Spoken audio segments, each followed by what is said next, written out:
4 बजे का वक्त हो चुका है। क्या शाम में कोई ऐसी शुभ घड़ी बन रही है जिस दौरान हम खरीदारी कर सकते हैं? हालांकि पूजा का मुहूर्त भी शाम ही का है। जी नमस्कार। और धनतेरस को आप सभी लोगों को एवं हमारे सभी प्यारे दर्शकों को ढेर सारी शुभकामनाएं। माता लक्ष्मी की कृपा हम सब पर बरसती रहे। देखिए, धनतेरस में आज के दिन त्रिपुष्कर योग बना हुआ है। मंगलवार के दिन यह धनतेरस पड़ रहा है। भौम प्रदोष व्रत भी आज है, तो आज कई योग बन रहे हैं। कारण क्या है कि एक तरफ जहां माता लक्ष्मी की उपासना करेंगे, धनवंतरी महाराज की उपासना करेंगे, कुबेर की उपासना करेंगे, वहीं पर भगवान शिव और माता पार्वती की भी आराधना करेंगे। और अपने जीवन में किसी भी प्रकार का कोई कर्ज है उसके मुक्ति का उपाय भी आज करेंगे। आज शाम को 6:11 से लेकर के लगभग 8 बजे तक बहुत सुंदर मुहूर्त मिल रहा है, जिसमें हम पूजन कर सकते हैं माता लक्ष्मी की, घर में दीप प्रज्वलित कर सकते हैं। और इस बीच में आप प्रदोष काल रहेगा तो भगवान शिव माता पार्वती की भी आराधना कर सकते हैं, भगवान गणेश की भी आराधना कर सकते हैं। यह बहुत ही सुंदर संयोग बन रहा है आज के दिन इसी समय वस्तुओं की खरीदारी, विशेष करके कलश की खरीदारी। इसके पहले भी कार्यक्रमों में जीएनटी के माध्यम से भी हम लोग बता चुके हैं कि आज के दिन कलश जरूर खरीदें। जो शुभ मुहूर्त है, जो स्थिर लग्न मिल रहा है, वृषभ लग्न, उसमें कलश जरूर घर लाएं। क्योंकि कलश लाने से दो महत्वपूर्ण बात हो जाती है। एक तो धन्वंतरी महाराज का जब प्रकाट्य हुआ था प्रदोष काल में, धनतेरस के दिन, कार्तिक कृष्ण पक्ष त्रयोदशी के दिन, तो उसमें अमृत कलश रहता है। दूसरी तरफ माता लक्ष्मी के हाथ में एक अमृत कलश रहता है। तो कलश जरूर लाएं और उसमें जल भर करके स्थिर लग्न में जरूर रखें। यह समय खरीदारी के लिए और पूजन के लिए श्रेष्ठ है। 6:11 से लेकर के 8 बजे के बीच में, 6:11 और 8 बजे के बीच में समय बहुत शुभ माना जा रहा है, जो कि दिवाकर जी बता रहे हैं। और पहली बात, पहला अचूक उपाय जो आप कर सकते हैं, आपको कलश जरूर लेकर आना है, कलश स्थापना आपको जरूर करनी है। दूसरा सबसे बड़ा और अचूक उपाय, सुमित्रा जी क्या बताएंगे आज के दिन क्या किया जाए? शुभ मुहूर्त दिवाकर जी बता चुके हैं। जी, अगर हम आज कुबेर की तो उपासना कर ही रहे हैं, तो खास तौर पे 7:30 से 9 PM के बीच में हमें दीपक जरूर जगाना है और जगाकर ओम कुबेराय नमः इस मंत्र का जाप जरूर करना है। अगर आप बोले कि कोई बहुत कॉस्टली सामान हम नहीं खरीद सकते, तो हमारे शास्त्रों में उल्लेख आता है कि अगर आप पान पत्ता आज खरीदते हैं, पान पत्ता खरीद कर आप धनवंतरी को भी चढ़ाएं, लक्ष्मी जी को, गणेश जी को और कुबेर को, ये सबको अगर आप ये पान पत्ता चढ़ाते हैं तो काफी हद तक आपके जीवन में समृद्धि और सुख शांति आएगी। इम्पॉर्टेंट बात क्या है कि आज हमें सभी की उपासना करनी है, कुबेर की भी करनी है, धनवंतरी की भी करनी है, गणेश जी की भी करनी है और लक्ष्मी जी की भी करनी है।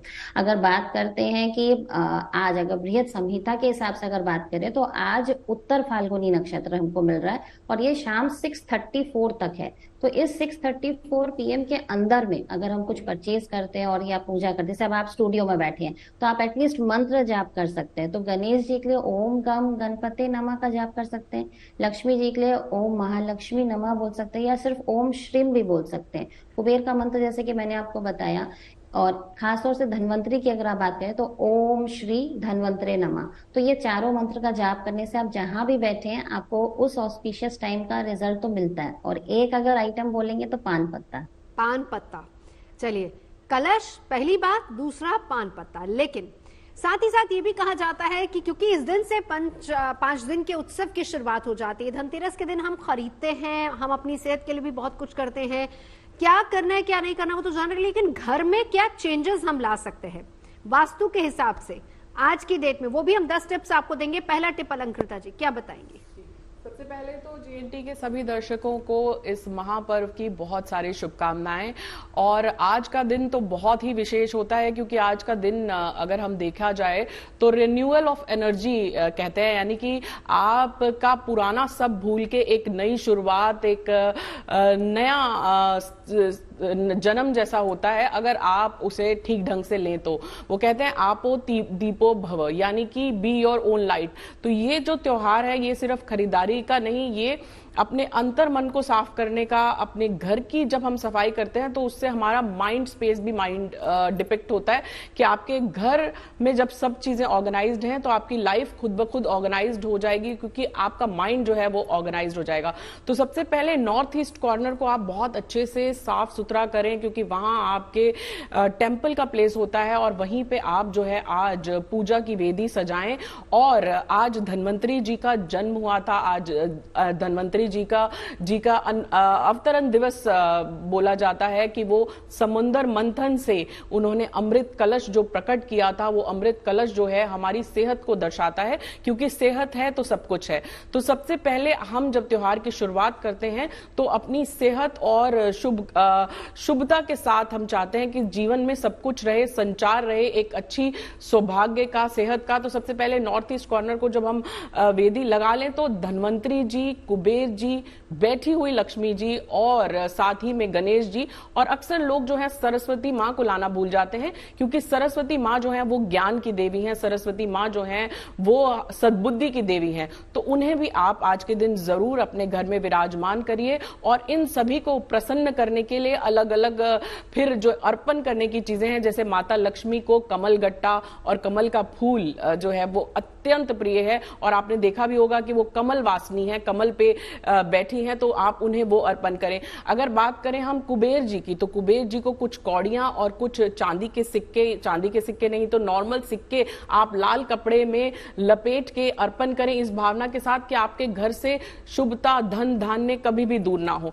बात करें अगर हम धन्वंतरी जी की, तो धन्वंतरी जी को आप कलश, आप चांदी के कलश में, तांबे के कलश में या मिट्टी के कलश में भी थोड़ा सा कच्चा दूध, गंगा जल और कुछ अक्षत और साथ ही में केसर डाल के उनके आगे रखें कि हमारे घर से जो है वो सेहत और सद्बुद्धि जो है वो दूर ना हो। इसी तरह से सबको ये अर्पण आप करके, ये जो इसका छींटा है जब आप पूजा कर लें तो उसके बाद इस जल का छींटा आप अपने घर में, पूरे घर में दें, इस भावना के साथ कि आपके घर में कोई भी दुर्घटना ना हो, आपके घर में जो है नकारात्मक ऊर्जा ना आए। यम का दीपक, वो आपको हम बात करेंगे, यम का दीपक भी आज के दिन जरूर जलता है। यानी वास्तु के हिसाब से आपका टिप ये है कि हमें अपना जो ईशान कोण जिसको हम कहते हैं नॉर्थ ईस्ट वाला है, वहां पे हमें स्थापना करनी है। और इसी के साथ साथ 3 टिप्स हमने लगातार आपको दे दिए। संजीव जी मैं आऊंगी आपके पास, उससे पहले जरा एक बार मुंबई का रुख कर लेते हैं। धर्मेंद्र, दिखाइए रौनक कैसी वहां पर। जी देखिए, सुबह से ही हमारे मुंबई के उस गली नुक्कड़ पर जा रहे हैं, उस बाजार में जा रहे हैं जहां पर धनतेरस और दिवाली से संबंधित चीजें मिल रही हैं। इस समय मैं मौजूद हूं मुंबई के माहिम इलाके में, और स्पेशली कंदिल गली नाम से ये जो रास्ता है बहुत ज्यादा फेमस है। पुश्तैनी व्यवसाय है यहाँ पर रहने वाले लोगों का, और देखे जहां तक भी नजर जाए और सिर्फ कंदिल ही नजर आ रही है। हर कोई धनतेरस, दीपावली अपने अपने तरीके से मनाने के लिए तैयारी में जुटा हुआ है। चलने की भी यहाँ पर जगह नहीं मिल रही है, और जैसे जैसे शाम होती जाएगी वैसे वैसे ये जो भीड़ है वो लगातार बढ़ती ही जाएगी। तरह तरह के कंदिल यहाँ पर देखने के लिए मिल रहे हैं, लेकिन सबसे ज्यादा जो प्रभावित कर रहे हैं वो कुछ इस तरह के, जैसे कि यहाँ छत्रपति शिवाजी महाराज की तस्वीर लगाई गई है, और भी कई धार्मिक गुरुओं की तस्वीरें लगाई गई हैं, और भी भगवानों की तस्वीरें लगाई गई हैं। इस तरह के कंदिल भी लोग अपने अपने तरीके से खरीद रहे हैं, पसंद कर रहे हैं, अपने घर ले जा रहे हैं, और हर साल ही यहाँ पर एक भीड़ जुटती है।